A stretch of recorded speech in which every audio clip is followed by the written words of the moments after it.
Voilà, mesdemoiselles et messieurs, merci de nous rejoindre sur la télévision en Nasr 24. Bienvenue au compte de ce journal. Le président de transition général Mohamed Idriss Déby Itno se trouve ce 26 décembre 2022 à Mdiaras dans le chef-lieu de la province de l'Est. Le chef de l'État présidera la cérémonie d'inauguration officielle de l'aéroport international et la 15e édition de la fête des armées au réveillon du Nouvel An avec les forces de défense et de sécurité. On fait le point avec nos confrères de la présidence de la République. Mdiaras sera en cette fin d'année 2022 sous le feu de l'actualité. Le chef-lieu de la province de l'Est accueillera tour à tour des événements majeurs placés sous la présidence du président de transition, président de la République, chef de l'État, général Mohamed Idriss Déby Itno. Il s'agit de l'inauguration officielle du nouvel aéroport international respectant les normes de l'Organisation internationale de l'aviation civile, OACI, et la célébration de la 15e édition de la fête des armées. 48 heures avant l'ouverture officielle du dit aéroport, l'avion transportant le président de transition, président de la République, chef de l'État, général Mohamed Idriss Déby Itno, s'est immobilisé sur le tarmac ce lundi 26 décembre 2022. Le général Mohamed Idriss Déby Itno, fils du terroir, est accueilli à sa descente d'avion par le gouverneur de la province de l'Est, Issakha Maloua Djamous. Il avait à ses côtés pour la circonstance le sultan de Darbilia, Sa Majesté Siddiq Timan Déby Itno, le commandant de la zone de défense et de sécurité numéro 8, colonel Kessou Bala Niaouré, et le maire de la ville d'Amdiaras, Aboud Hachim Bouder. Après avoir serré les mains de ces comités restreints d'accueil, le chef suprême des armées passe la troupe en revue. Fini cette séquence, le président de la République a tenu à rendre la politesse à tous les officiers généraux, commandants de grandes formations militaires, conseillers de la transition, les anciens ministres natifs de la province, cadres, chefs de service, notables, militants du MPS, c'est le bureau de soutien et le comité d'études et de communication des cadres du mouvement patriotique du salut qui ont fait le déplacement de l'aéroport pour lui réserver un accueil chaleureux. L'étape de l'aéroport bouclée, le cortège présidentiel prend la direction du centre-ville situé à une dizaine de kilomètres. La population du chef-lieu de la province de l'Est et ses environs qui n'a pas pu effectuer le déplacement de l'aéroport s'est trouvé un autre créneau pour dire bonne arrivée, marhaba et ou jitanjit au chef de l'État. Chameliers, cavaliers et danseurs traditionnels se sont massés le long de la voie principale pour exprimer leur reconnaissance au président de transition, président de la République, chef de l'État, général Mohamed Idriss Déby Itno. L'ambiance se passe de tout commentaire. La mobilisation est de taille et la communion au rendez-vous.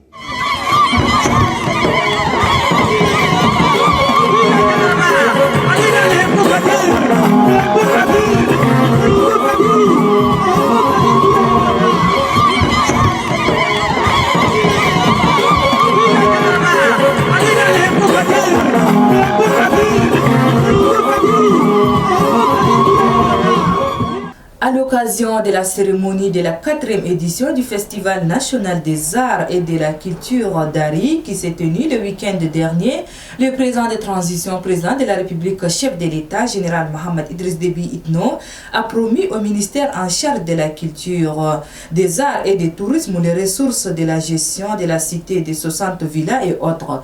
Suivez un extrait de ce propos au micro de notre reporter Mohamed Toukour. Le développement culturel et touristique que nous visons ne pourra se faire sans l'affectation des ressources financières et matérielles nécessaires.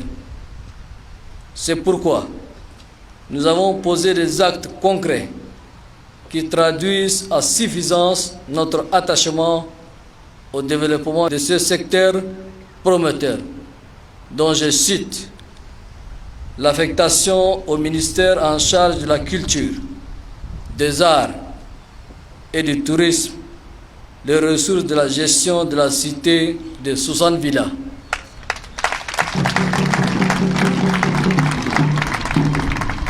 La mise à la disposition du ministère en charge de la culture, des arts et du tourisme, des retombées de la gestion du palais du 15 janvier, rebaptisé Palais des Arts et de la Culture. La fusion de 2 départements ministériels entre d'une part celui des arts et de la culture et d'autre part le tourisme et le patrimoine obéissait à une logique d'harmonisation et d'efficacité. Le versement de 5 francs CFA sur chaque litre de carburant vendu par la raffinerie de Djarmaya à l'Office national de promotion du tourisme, de l'artisanat et des arts ONPTA, afin de lui permettre de financer, entre autres, le développement des programmes dans le cadre de la promotion du tourisme interne, l'aménagement des infrastructures d'accueil et des loisirs dans les sites nationaux inscrits sur la liste du patrimoine mondial en respect des normes de l'UNESCO. Et puis le Conseil national de la jeunesse du Tchad, en partenariat avec le ministère de la Jeunesse, a organisé ce 24 décembre 2022 une cérémonie de clôture des travaux de la première édition des salons des jeunes sur l'emploi. Le reportage de Omar Mohamed Ida. En 3 jours des travaux, les jeunes du Conseil national de la jeunesse du Tchad se sont outillés sur les connaissances et pratiques innovantes pour jouer pleinement leur partition dans la construction d'un Tchad nouveau, fort et prospère, voulu et attendu de tous. Dans son allocution, le président du Conseil national de la jeunesse du Tchad, Abakar Hassan Nangaya, a invité les jeunes tchadiens surtout à la solidarité, à la réclamation, à l'attente, à la revendication et à la communion. Et la question de l'emploi, c'est cette question, ou soit c'est ces soucis-là que chacun de nous vit de jour en jour. Ceux qui déjà travaillent, tout comme ceux qui ne travaillent pas, chacun de nous vit cette situation, cette préoccupation liée à la question de l'emploi tous les jours. Donc, en tant que jeune, je ne saurais faire un commentaire parce que tout a été déjà dit. Et soyons unis parce qu'en étant unis entre nous jeunes, on renverrait peut-être une énergie positive, une onde positive à l'égard de nos aînés, de revoir notre manière de faire les choses. Si nous la revoyons, c'est nous qui en sortirons grands et c'est notre pays également qui en sortira grand. Prenant la parole, le représentant du secrétaire d'État à la jeunesse, Kemba Dilal Alain, a souligné que ce salon était une tribune d'échange et de réflexion sur la situation socio-économique à la jeunesse tchadienne.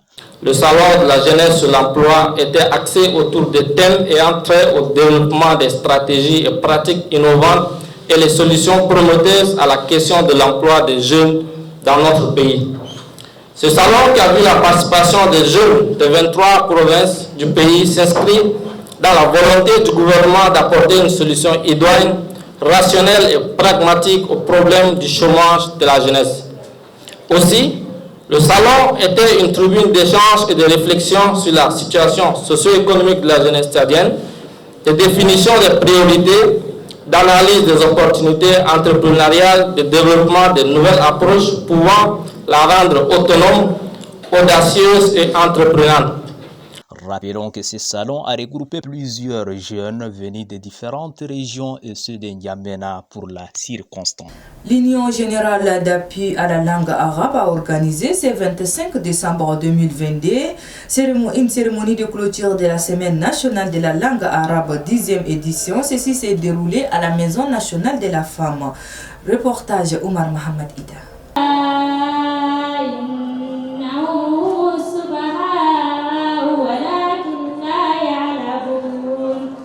Avec cette lecture du Saint-Coran que la cérémonie de clôture des travaux de la Semaine nationale de la langue arabe 10e édition 2022 a commencé. Durant une semaine, l'Union générale des institutions d'appui à la langue arabe a organisé une compétition d'inter-établissements dont 15 établissements ont participé à cette compétition. Cette cérémonie a vu la présence du représentant du ministre de l'Enseignement supérieur, le président de l'Union générale des institutions d'appui de la langue arabe au Tchad et le président du Conseil supérieur de la langue arabe en Afrique, ainsi que les autres invités venus de différentes régions pour la circonstance.